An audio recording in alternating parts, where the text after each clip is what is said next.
বিদ্যুৎশুল্কা শরণেন্দু গঙ্গোপাধ্যায়। রাজকুমারী সুমিত্রার আর কিছুতেই বর পছন্দ হয় না। দেশ দেশান্তর থেকে রাজারা লিপি পাঠান রাজকন্যার পানি প্রার্থনা জানিয়ে, কিন্তু লিপি গ্রাহ্য হয় না। রাজদূত নিরাশ হয়ে ফিরে যায়। লিপি মানে চিঠি, তার পরিচয়পত্র পাঠিয়ে পানি প্রার্থনাটাকে বিয়ে করার জন্য তারা লিপি পাঠান বা চিঠি পাঠান রাজদূতের মাধ্যমে, কিন্তু রাজদূতের সেই চিঠি গ্রাহ্য করে না রানী রাজকুমারী সুমিত্রা। সুন্দর কান্তি রাজপুত্রেরা আসেন, রাজকন্যার প্রাসাদের সম্মুখে ঘোড়ায় চড়ে ঘোরাঘুরি করেন। তাদের কোমরে রত্নখচিত অসি ঝলমল করে, কিরিটের হীরা সূর্যকিরণে ঝকমক করে, কিন্তু কুমারী সুমিত্রার মন টলে না। তার কান্তিমের চেহারা, সুন্দর সুন্দর চেহারা রাজপুত্রেরা আসেন, তাদের অসীমের তরবারিতে রত্ন লাগানো থাকে, ঝলমল করছে, কিরিট মানে কপালে হিরে সূর্যকিরণ লেগে ঝকমক করছে। এসব দেখে সুন্দরী কুমারী সুমিত্রার মন কিছুতেই তাদের দিকে টলে না। তিনি সখীদের ডেকে বাতায়ন থেকে আঙুল দেখে, বাতায়ন মানে বারান্দা, সখী দেখ কতগুলো মোমের পুতুল ঘোড়ায় চড়ে ঘুরে বেড়াচ্ছে, সূর্যের তাপে গলে যাচ্ছে না কেন, এই আশ্চর্য। তাহলে কাদেরকে মোমের পুতুল বলেছেন? রাজপুত্রদের তিনি মোমের পুতুলের সঙ্গে তুলে, মোম যেমন আগুনে গলে যায়, এরাও তেমন কমজোরি আর কি, তাই বলতে চেয়েছে। রাজপুত্ররা তার হাসি কথা শুনতে পান, তাদের মুখ রাঙা হয়ে ওঠে। আর্যাবর্তময় দক্ষিণে অবন্তী রাজ্য থেকে পূবে কাশী গোসল পর্যন্ত রাষ্ট্র হয়ে গেছে যে তক্ষশিলার শক রাজকুমারী যেমন অপরূপ সুন্দরী তেমনি গর্বিতা। রাষ্ট্র মানে প্রচার হয়ে গেছে। তাদের কোন দেশের রাজকুমারী? তক্ষশিলা, জাতিতে তারা শক। তার রূপ লাবণ্য দেখে যারা তাকে বিয়ে করতে আসেন তার দর্পের কাছে পরাভূত হয়ে তারা ফিরে যান। আর্যাবর্তের কোনো রাজা রাজপুত্রকে তার মনে ধরে না। সুমিত্রার বাবা রুদ্রপ্রতাপ তক্ষশিলার রাজা, তাহলে সুমিত্রার বাবার নাম রাজা রুদ্রপ্রতাপ, তিনি তক্ষশিলার রাজা। রুদ্রের মতোই তার প্রতাপ, তিনি শক বংশীয়। শক বংশের অনেক ক্ষত্রপ তখন ভারতবর্ষের উত্তর পশ্চিম অঞ্চলে রাজত্ব করছিলেন। বহুকাল আর্যাবর্তে থাকার ফলে তারা অনেকটা আর্য ভাবাপন্ন হয়ে পড়েছিলেন, কিন্তু শক রক্তের প্রভাব সম্পূর্ণ মুছে যায়নি। শক নারীরা তখন তলোয়ার নিয়ে দণ্ডযুদ্ধ করতে ভালোবাসত, মানে লড়াই করতে ভালোবাসত। অশ্বচালনায় পুরুষদের সঙ্গে প্রতিদ্বন্দ্বিতা করত। রাজকুমারী সুমিত্রা ছিলেন সেই জাতের মেয়ে, যেমন রূপসী তেমনি তেজস্বিনী। রাজা রুদ্রপ্রতাপ যখন দেখলেন কোনো বরই মেয়ের পছন্দ হয় না, তখন তিনি মেয়েকে কাছে থেকে জিজ্ঞাসা করলেন, তোর 18 বছর হলো, তুই কি বিয়ে করবি না? স্বয়ংসভায় ডাকবো? সুমিত্রা মাথা নেড়ে বললেন, না, স্বয়ংসভায় তো কেবল রাজা রাজপুত্রের আসবে, তাদের আমি দেখেছি, তারা সব ননির পুতুল, তাদের কারুর গলায় আমি মালা দিতে পারবো না। আমি প্রতিজ্ঞা করেছি বিদ্যুৎশুল্কা যে আমাকে কিনে নিতে পারবে তাকেই আমি বিয়ে করব, তা সে শূদ্রই হোক আর চণ্ডালী হোক। কিন্তু তিনি কি প্রতিজ্ঞা করেছেন? যে বিদ্যুৎশুল্কা তাকে জিতে নিতে পারবে তাকে তিনি বিয়ে করবেন। শুনে রুদ্রপ্রতাপ খুশি হলেন। সেকালে শূদ্রকে কেউ এত ঘৃণা করত না। অনেক শূদ্র রাজা বাহুবলে সিংহাসন অধিকার করেছিলেন। রুদ্রপ্রতাপ হেসে বলেন, আমিও তাই চাই, কিন্তু তা হবে কি করে? কুমারী বললেন, আমার প্রতিজ্ঞা এই, যে পুরুষ 3টি পরীক্ষা উত্তীর্ণ হতে পারবেন আমি তাকেই বরমাল্য দেব। আপনি রাজ্যে এই কথা ঘোষণা করে দিন। বেশ, কী কী বিষয়ে পরীক্ষা হবে? বাহুবল, হৃদয়বল আর বুদ্ধি বলে পরীক্ষাটা। কোন কোন বিষয়ে পরীক্ষা নেবেন রাজকুমার সুমিত্রা? বাহুবল, হৃদয়বল আর বুদ্ধি বলের আমি নিজে পরীক্ষা করব। রাজা মেয়ের পিঠে হাত রেখে আদর করে বললেন, সুমিত্রা, তুই শক দুহিতার প্রযুক্ত কথা বলেছিস। আজই আমি দেশ বিদেশে ঢেরা দিয়ে দিচ্ছি, ঢেরা মানে প্রচার করে দিচ্ছি। রাজ্যে রাজ্যে আবার ঘোষণা হয়ে গেল। আবার অনেক রাজা, রাজপুত্র, সেনাপতি, অমাত্য এলেন, কিন্তু সকলকেই ব্যর্থ মনোরথ হয়ে ফিরে যেতে হলো। কেউ তার পরীক্ষায় পাশ করতে পারল না। কেউ বাহুবলে পরীক্ষা উত্তীর্ণ হলেন কিন্তু বুদ্ধি বলে উত্তীর্ণ হতে পারলেন না, আর কেউ বা বুদ্ধি বলে উত্তীর্ণ হলেন কিন্তু হৃদয় বলে অর্থাৎ সাহসিকতায় বিফল হলেন। সকলেই অধোবদনে ফিরে গেলেন, রাজকুমারীকে লাভ করতে পারলেন না। অধোবদন মানে বদন মানে মুখ, মাথা নিচু করে মুখ নিচু করে তারা পরাজয় স্বীকার করে চলে গেলেন। এমনিভাবে কিছুদিন কেটে গেল। একদিন সকালবেলায় মন্ত্রগৃহের দ্বিতলে রাজা রুদ্রপ্রতাপের সভা হয়েছে। মন্ত্রগৃহ মানে যেখানে সভার আলোচনা হয়। চারিদিকে পাত্র মিত্র, সেনাপতি শ্রেষ্ঠী, সামন্ত রয়েছেন। রাজা স্বয়ং সিংহাসনে আসীন বসে আছেন। রাজার ডান পাশে মর্মর পদ্মাসনে কুমারী সুমিত্রা। সভা যেন তার রূপের ছটায় আলোকিত হয়ে গেছে। তার গর্বিত গ্রীবাভঙ্গি আর তীক্ষ্ণ কটাক্ষে সভার বড় বড় বীরের পৌরুষ যেন সংকুচিত হয়ে আছে। সভার তরুণের কাছে প্রতিহার ভূমিতে হঠাৎ একটা গোলমাল শুনতে পেয়ে তার জিজ্ঞাসা করলেন, কিসের গণ্ডগোল? মকরকেতু দেখো তো। তাই মকরকেতু হচ্ছে সেনাপতি, তাকে বললেন গণ্ডগোলটা দেখে এসো কিসের। মকরকেতু রাজ্যের একজন সেনানী। তিনি যুবা পুরুষ, বিশাল তার দেহ, তার চেহারা দেখে শত্রু ভয়ে আধমরা হয়ে যায়। তিনি সভার দ্বারে গিয়ে দেখলেন একজন দীনবেশ যুবক জোর করে সভায় প্রবেশ করতে চায়, কিন্তু 4-5 জন প্রতিহারী তাকে আটকে রাখবার চেষ্টা করছে। যুবক নিরস্ত্র, কিন্তু এমন ভয়ঙ্করভাবে সে হস্তপদে চলন করছে যে বর্মাবৃত শূলধারী প্রতিহারীরা তার সঙ্গে এঁটে উঠতে পারছে না। তার হাতে কোনো অস্ত্র নেই, গায়ে কোনো বর্ম নেই। সে ধুলো মাখা বেশে হাত পা এমন নাড়াচ্ছে যে বর্ম পরে থাকা সৈনিকরা তার সঙ্গে পেরোচ্ছে না। কিন্তু 5 জনের সঙ্গে একজনের যুদ্ধ কতক্ষণ সম্ভব। অবশেষে রাজরক্ষীরা তাকে মাটিতে ফেলে তার হাত বেঁধে ফেললে। মকরকেতু রাজাকে এসে খবর দেন। শুনে রাজা হুকুম করলেন, কি চায় লোকটা, তাকে এখানে নিয়ে এসো। তখন 2 জন প্রতিহারী লোকটিকে নিয়ে রাজার সম্মুখে হাজির হলো। রাজা তার চেহারা আর বেশভূষা দেখে আশ্চর্যিত হয়ে গেলেন। তার মাথায় উষ্মিশ নেই, হাতে অস্ত্র নেই, পরিধানে নিখুঁত বস্ত্রও নেই। রক্ষীদের সঙ্গে লড়াই করতে গিয়ে ছিঁড়ে গেছে, সর্বাঙ্গে ধুলো, কিন্তু তবু ছিন্ন আর ধুলির আবরণের ভিতর দিয়েও অপরূপ সুঠাম দেহ প্রভা প্রকাশ পাচ্ছে। দেহ রোগাও নয়, মোটাও নয়, পেশিগুলি প্রতি অঙ্গ সঞ্চালনে সাপের মতো খেলে বেড়াচ্ছে। মাথার কোকড়া চুল কাঁধ পর্যন্ত এসে পড়েছে, গায়ের রং নতুন কচি ঘাসের মতো শ্যাম, মুখে একটা বেখামখেয়ালি বেপরোয়া ভাব। বেপরোয়া মানে যে কাউকে পরোয়া করে না। রাজা জিজ্ঞাসা করলেন, তুমি কে, তোমার দেশ কোথায়? বন্দি একবার রাজার দিকে চাইলে, একবার রাজকন্যার দিকে চাইল, তারপর বলল, আমি এরা আগন্তুক, আমার দেশ বঙ্গ। রাজা বললেন, বঙ্গদেশের নাম শুনেছি বটে, আর্যাবতের পূর্ব সীমান্তে সে রাজ্য। শুনেছি সে লোকেরা পাখির ভাষায় কথা বলে। বন্দি গম্ভীরভাবে বললে, মহারাজ ঠিক ধরেছেন, বঙ্গদেশের লোক কোকিলের ভাষায় কথা বলে। এত মধুর ভাষা পৃথিবীতে আর নেই।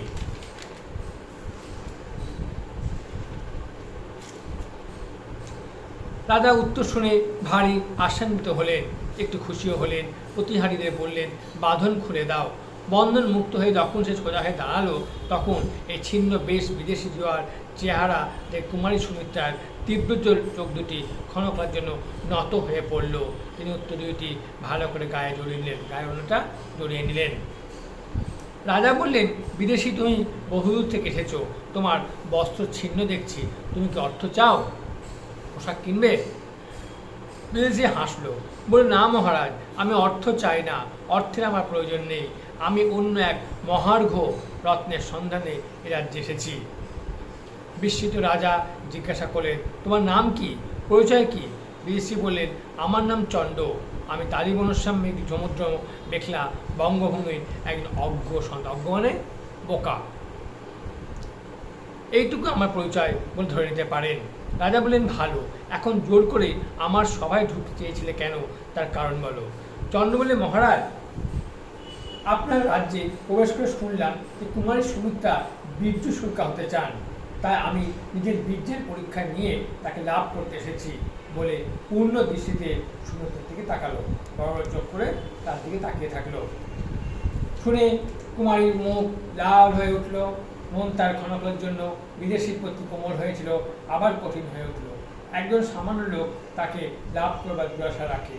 সঙ্গে সঙ্গে তার মনে পড়ল যে ভারতবর্ষের সকল রাজ্য থেকে রাজা বা রাজপুত তার পানি প্রার্থী হয়ে এসেছে, কিন্তু বঙ্গদেশ থেকে কেউ আসেনি।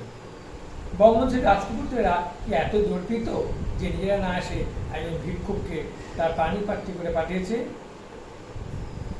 অপমানে তার চোখ জ্বলে উঠল। সভাসদরাও চন্দ্রের এই অদ্ভুত স্পর্ধা দেখে মুহূর্তের জন্য স্তম্ভিত হয়ে গিয়েছিলেন। তারপর সকলের সমবেত অট্টহাস্যে সভা ভরে উঠল। অট্টহাস্য মানে জোরে জোরে হাসছে, ঠাট্টা করে, মজা করে, বিদ্রুপ করে। রাজা রুদ্রপ্রতাপ কিন্তু হাসলেন না। তিনি আরক্ত চোখে মকরকেতুকে আঙুল দেখিয়ে বললেন, এটাকে সবার বাইরে নিক্ষেপ করে, ইশারা করে দিল। মকরকেতু সবচেয়ে বেশি জোরে হাসছিল। হাসির ধাক্কায় তার বিরাট দেহ দুলে দুলে উঠছিল। তিনি হাসতে হাসতে চন্দ্রকে সবার বাইরে নিক্ষেপ করতে অবসর হলেন, কিন্তু তার গায়ে হাত দিতে দিতে এক অদ্ভুত ব্যাপার হলো। চন্দ্র দুই হাতে মকরকেতু কোমর ধরে তাকে মাথার ঊর্ধ্বে দিলে অবলীলাক্রমে প্রবাক্যের পথে নিচে ফেলে দিয়ে মহারাজ সম্মুখে ফিরে এসে বললেন, মহারাজ আপনার আজ্ঞা পালিত হয়েছে। আদেশটা করলো মকরকেতুকে, ও মকরের সঙ্গে নিয়ে তাকে ফেলে দিল। সভা নির্বাক, রুদ্রপ্রতাপের মুখে কথা নেই। চন্দ্র এমনভাবে দাঁড়িয়ে আছে যেন সে বিশেষ কিছুই করেনি, এরকম সে রোজই করে থাকে। সকালে ভাবছে, এ কি আশ্চর্য ব্যাপার, মকরকেতুকে যে ব্যক্তি একটা তুলোর বস্তার মতো তুলে ফেলে দিতে পারে, তার গায়ে কি অসীম শক্তি। সভা শুদ্ধ লোক বিস্ফোরিত চোখে চন্দ্রের মুখের দিকে চেয়ে রইল। এতক্ষণ সুমিত্রার কথা কইলেন। তিনি নিঃশব্দ সভাগৃহে তার কণ্ঠস্বর বিনয়ের মতো বেজে উঠল। ঈষৎ ভূভঙ্গি করে তিনি ধীরে ধীরে বললেন, বিদেশি, তোমার দেশে কি রাজা নেই? চন্দ্র বললে, রাজা আছেন বই কি রাজকুমারী, তার প্রতাপে প্রাগ জ্যোতিষ থেকে কৌশল পর্যন্ত কম্পমান। সুমিত্রা বললেন, বটে, তবে কি তিনি প্রবীণ, মানে বৃদ্ধ? চন্দ্র বললেন, না, হ্যাঁ তিনি প্রবীণ। সুমিত্রা প্রশ্ন করলেন, তার কি পুত্র নেই? চন্দ্র মৃদু হাসল, আছে, শুনেছি যুবরাজ ভট্টারও পরম রসিক, তবে তিনি পিতার মতো বীর কিনা বলতে পারি না। নিজেকে সে বীর বলে পরিচয় দিল না। সুমিত্রার কণ্ঠের চাপা শ্লেষ এতক্ষণে স্ফুরিত হয়ে উঠল।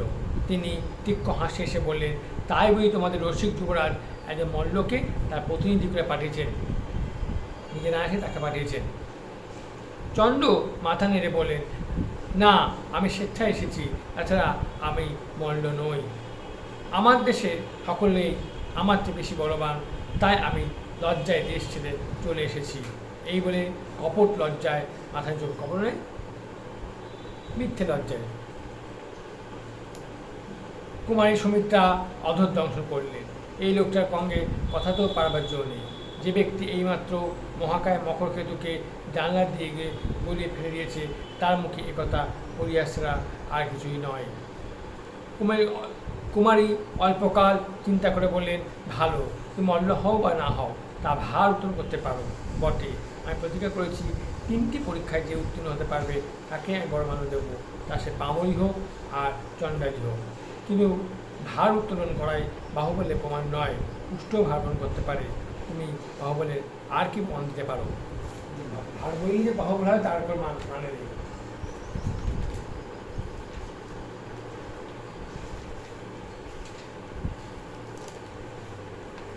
চন্দ্র বললে, মানুষের যা সাধ্য আমিও তাই পারি। পারো, বেশ, আমার এই মুঠির মধ্যে একটি মুক্তা আছে, মুঠি খুলে মুক্তটি নিতে পারো। এই বলে সুমিত্রা মিনারের মতো হাতখানি বাড়িয়ে দিলেন। অনেক রাজপুত্রই রাজধূই তার মুঠি খুলতে না পেরে লজ্জায় দেশ ছেড়ে পালিয়ে গিয়েছিলেন। চন্দ্র তার সামনে গিয়ে দাঁড়ালো, ক্ষুব্ধ স্বরে বলল, রাজকুমারী, এ পুরুষের মতো পরীক্ষা নয়, আমাকে অকারণে লজ্জা দিচ্ছেন কেন? যেটা পুরুষ মেয়ের হাতের মধ্যে খুঁজে বলে, কেমন পুরুষ সে? আপনি সামান্য পরীক্ষায় লজ্জা দিচ্ছেন কেন? আচ্ছা, এই বলে সে বাঁ হাতে 2টা আঙুল দিয়ে রাজকুমারীর মুঠি দুদিকে চেপে ধরল। কুমারীর সময় মুক্তাটি হাত থেকে ধরে নিয়ে চন্দ্র বললেন, আজ থেকে এই মুক্তটি আমার কর্ণে সর হলো। অল্প অল্প অল্প এর মধ্যে দিয়ে সে কী করলো, যে 2 হাত সে অবহেলা 2টা আঙুল দিয়ে এমন চাপ দিল, হাতটা খুলে গেল, পুরো 5টা আঙুল ব্যবহার করলো না।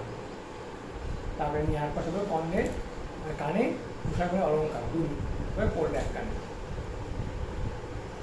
রাজকুমারীর মুখ বিবর্ণ হয়ে গেল। তিনি কিছুক্ষণ বিহব্বল চোখে নিজের পায়ে চেয়ে রইলেন, তারপর দাঁড়িয়ে অবরুদ্ধ স্বরে বললেন, প্রথম পরীক্ষা তুমি উত্তীর্ণ হয়েছ, বাকি পরীক্ষা দুই পরীক্ষার অপরাহ্ন মানে বিকেলবেলা। এইবারে তিনি দ্রুত পদে সভা ছেড়ে চলে গেলেন। নিজের স্বয়ং ঘরে গিয়ে রাজকুমারী বিছানায় শুয়ে কাঁদতে লাগলেন। এমন লাঞ্ছনা জীবনে ভোগ করেনি। কোথাকার এই এক অপরিচয় অখ্যাত লোক এসে অবহেলা ভরে বাঁ হাতের হাত তার মুঠি খুলে দিলে।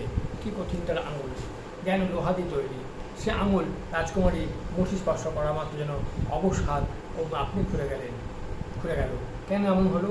ও কি মিরাজ জানে, মায়া জানে, তাই বলছে জাদু জানে? চোখ মুছে সুমিত্রা পালঙ্কে উঠে বসলেন। তার লুণ্ঠিত অভিমান প্রাণে আহত সাপের মতো আবার ধীরে ধীরে মাথা তুলতে লাগলো। তিনি গালে হাত দিয়ে ভাবতে লাগলেন কি করে আজ বাকি দুই পরীক্ষায় চন্দ্রকে পরাস্ত করবেন। বেলা তৃতীয় প্রহরে সূর্য তামামা বায়ুমাত্র আর রাজ্যে বড় বড় প্রবীণ ও অমাত্যেরা রাজ উদ্যানে সমাবেত হলেন। রাজকুমারী পেশি বেনি উলিয়ে ফুলের গলা মালায় দিয়ে দেড় প্রাসাদ থেকে নেমে এলেন। চন্দ্র উপস্থিত হল। এখন আর ধুলি বেশ নাই। পরিধানে পট্টবস্ত্র, বুকে তোমার লোহার বর্ণ, হাতে ধনুস্বর, ডান কানের শীত প্রত্যেকটি বেল ফুলে পরিণত দুলছে।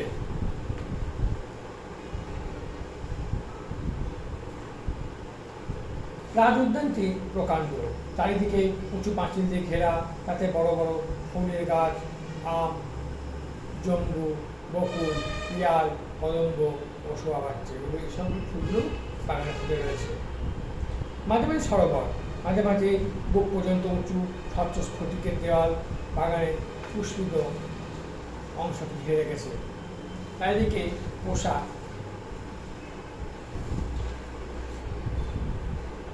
হরিণ, শশক, ময়ূর চলে বেড়াচ্ছে। তাহলে শশক মানে খরগোশ। এটি পাথরের বড় বেদির উপর রাজা আর অমাত্যেরা আসন গ্রহণ করলেন। সুমিত্রা দুজন সখীর সঙ্গে অদূরে আরেকটি বেদিতে বসলেন। অদূরে মানে বেশি দূরে নয়, কাছে। চলো দাঁড়িয়ে রইল। কুমারী একবার আয়ত উজ্জ্বল চোখ তুলে চন্দ্রের দিকে চাইলেন।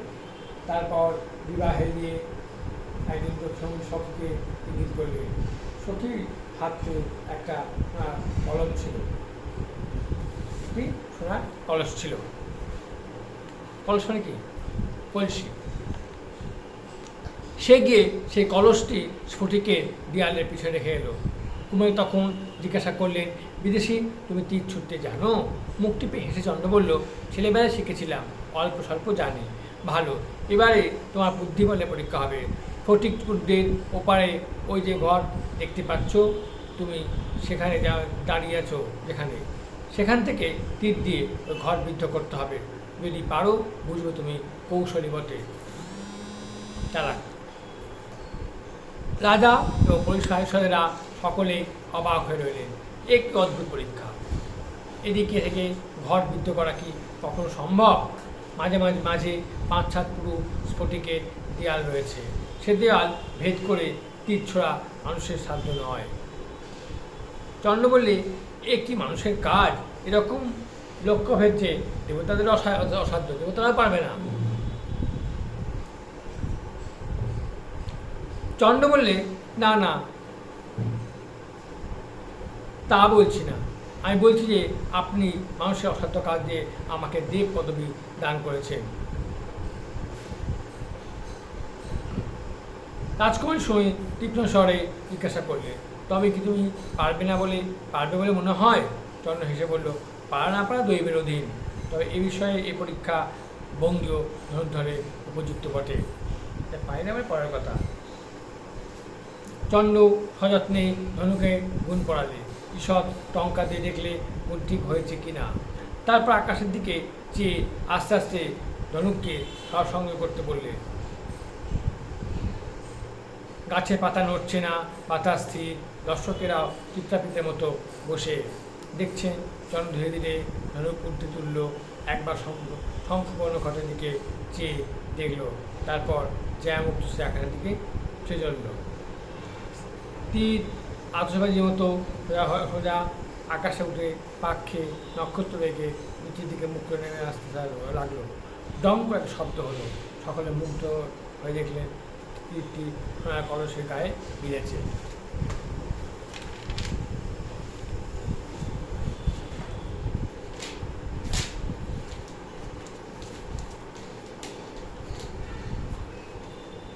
রাজকুমারী এতক্ষণ রুদ্ধশ্বাসে বসে দেখছিলেন। তার মুখ থেকে একটি কম্পিত নিঃশ্বাস বার হয়ে গেল, বুক দ্রু করতে লাগলো। আসলে কি আনন্দে! বুঝতে পারলাম যে চন্দ্রের কপালে ঘাম দেখা দিয়েছিল। সে জীবনে ঘাম মুখ জিজ্ঞাসা করলো, রাজকন্যা আজ করতে পেরেছি কি? রাজকন্যা গলা কেঁপে বললো, রাজকন্যা গলা কেঁপে গেল। তিনি বললেন, পেরেছ। এবং থেমে বললেন, এবারে শেষ পরীক্ষা। চন্দ্রেন একটু ক্ষুণ্ণ হয়ে বললেন, এরই মধ্যে শেষ পরীক্ষা? আমার ইচ্ছা হচ্ছে সারা বছর সারা জীবন ধরে পরীক্ষা করে, তার মানে কি যতদিন বেঁচে থাকবো ততদিন পরীক্ষা দেবো। তার মানে কি তার সঙ্গে তার বিবাহ বন্ধনে আবদ্ধ হতে সে চাইছে। সুমিত্রা বুক আবার দূর হয়ে এলো। তিনি দেখে সংযুক্ত করে বললেন, শেষ পরীক্ষা এটাই শেষ পরীক্ষা? কি এটা আশা করেনি, অ্যাকসেপ্ট করেনি, ভাববেনি। আমি এই ধবনের মধ্যে দৌড়ে যাব, 10 গুনতে কতক্ষণ সময় লাগে, ততক্ষণ পরে তুমি আমার পশ্চাৎ ধারণ করবে, 10 গুণের পর আমাকে তাড়া করবে। তোমার হাতে একটা তীর ধনুক আর ধনুক থাকবে। তুমি যদি আমাকে স্পর্শ করতে পারো তাহলে তোমার জিত, আর আমি যদি ফিরে এসে এই বেরি স্পর্শ করতে পারি তাহলে তোমার হাত। আমার গতি রোধ করার জন্য তুমি অস্ত্র নিক্ষেপ করতে পারো। যদি আমার অঙ্গ থেকে এক বিন্দু রক্ত বার হয় তাহলে তদ্দণ্ডে তোমার প্রাণ যাবে, তোমাকে মেরে ফেলা হবে। চন্দ্র বলে, মানবী মৃগয়া, আমার জীবনে প্রথম মানুষের মতো, মানুষেও হরিণী আমি দ্রুত দৌড়ায়। ভালো, তাই হোক। হরিণীর মতো ক্ষিপ্র চঞ্চল পদে কুমারী সুমিত্রা বনের গাছপালার মধ্যে দিয়ে মিলিয়ে গেলেন। 10 গোনা শেষ হয়ে হলে চন্দ্র তীর্ধনুক হাতে শিকারীর মতো তাকে অনুসরণ করল। চন্দ্র খুব দ্রুত দৌড়াতে পারে, কিন্তু রাজকুমারের সঙ্গে পাল্লা এসে পেছিয়ে পড়তে লাগলো। ক্রমে উদ্যানের গাছপালা যতই ঘন হতে আরম্ভ করলো, ছায়াও তত গভীর হতে লাগলো। তার ভিতর দিয়ে পলায়ন সুমিত্রার শুভ্র অঞ্চল আর উদ্দিন বেনি দেখা যেতে লাগলো, কিন্তু ক্রমে আর তাও দেখা যায় না। চন্দ্র বুঝল সুমিত্রার সঙ্গে দৌড়ে সে পারবে না। হাজার হোক যে নারী, তার শরীর লঘু, লঘু মানে রোগা, হালকা। এদিকে চন্দ্রের গায়ে লৌহ বর্ম, এই অবস্থায় কেবল পশ্চাৎধাবন কুমারীকে ধরা অসম্ভব। চন্দ্র তখন যে পথে রাজকুমারী ফেরার সম্ভাবনা সেই দিকে যেতে লাগলো। ছায়াও অস্পষ্ট, বন ফুলের গন্ধে মাথা যেন ভারী হয়ে আছে। অরণ্য গাছের শ্রেণীতে বেশি দূর পর্যন্ত দেখা যায় না।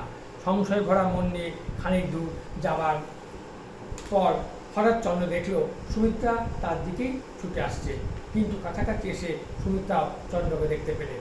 উচ্চ হাস্য করে তিনি আবার দূর দিকে ছুটলেন, কিন্তু চন্দ্র তখন তার খুব কাছে এসে পড়েছে। তার দৃষ্টি ছাড়িয়ে পালানো আর সম্ভব নয়। তবু চন্দ্র পেছিয়ে পড়তে লাগলো। 10 হাতের ব্যবধান 15 হাতে পৌঁছালো। সুমিত্রার পা যেন মাটিতে পড়ছে না, তিনি যেন পাখির মতো শূন্যে উড়ে চলেছেন। মাঝে মাঝে থমকে দাঁড়িয়ে পিছু ফিরে চাইছেন, আর কলকণ্ঠে হেসে আবার দৌড়চ্ছেন। ক্রমশ ব্যবধান যখন আরও বেড়ে গেল, তখন চন্দ্র মনে মনে স্থির করে নিল আর রাজকুমারীকে চোখের আর করাতে হবে চলবে না। সে দৌড়াতে দৌড়াতে ধনুকের স্বর যোজনা করল, তারপর শুভ মুহূর্তের জন্য সতর্ক হয়ে রইল। এই ধনুক তিনি মারবে, ছুটলেই। এবার একটা মোটা গাছের পাশ দিয়ে যেতে যেতে সুমিত্রা নিমেষের জন্য থেমে পিছু ফিরে চাইলেন। এই সুযোগের জন্যই চন্দ্র অপেক্ষা করছিল। পলকের মতো তার তীর ছুটল। সুমিত্রা যখন আবার পা বাড়ালেন তখন দেখলেন আর চলার শক্তি নেই। চন্দ্রের তীর তার বেনি ভেদ করে গাছের মধ্যে বিঁধে গেছে। চন্দ্র ছুটে এসে তীর উপরে রাজকুমারীর বেনি মুক্ত করে দিল। আস্তে আস্তে তার মুখে তাকিয়ে দেখলো, চেয়ে দেখলো তার চোখে জল। রাজকুমার সুমিত্রার চোখে জল। চন্দ্রের মুখে মুখ বিষণ্ণ হয়ে গেল।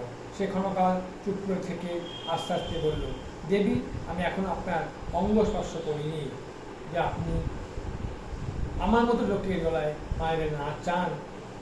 আমি শেষ পরীক্ষায় যেতে রাজি আছি, আপনি যান, বেদি স্পর্শ করুন গিয়ে। সুমিত্রা নতজানু হয়ে সেইখানে প্রথমে বসে পড়লেন। বাষ্পর উদ্দেশ্যরে বলেন, প্রথম দর্শনেই আমার মন বুঝেছিল যে তুমি আমার স্বামী। শুধু অহংকার আমাকে অন্ধ করে রেখেছিল। আর্যপুত্র বীর্যশুলকে তুমি আমাকে জয় করেছো। স্বেচ্ছায় আমি তোমার পায়ে আত্মসমর্পণ করছি। চন্দ্রের মুখ হাসিতে ভরে গেল। সুমিত্রাকে ধরে তুলে সে বললে, সুমিত্রা, সুমিত্রা, গলা থেকে মায়া ভুলে তার গলায় পরিয়ে দিলেন। তারপর আবার নতজানু হয়ে বরকে প্রণাম করলেন। চন্দ্র হেসে বললে, সুমিত্রা, তুমি রাজকন্যা, দরিদ্রের কর্ণকুটিরে তোমার কষ্ট হবে না। কর্ণকুটি মানে পাতার কুটির। সুমিত্রা চোখ চোখে বলে, তোমার মতো স্বামী যার কর্ণকুটিরে থেকেও সে রাজরাজেশ্বরী। আর্যপুত্র, আমাকে তোমার তালিবনশ্যাম বাংলাদেশে নিয়ে চলো। চন্দ্র বললেন, মোহিতা, তোমার সঙ্গে আমি প্রতারণা করেছি।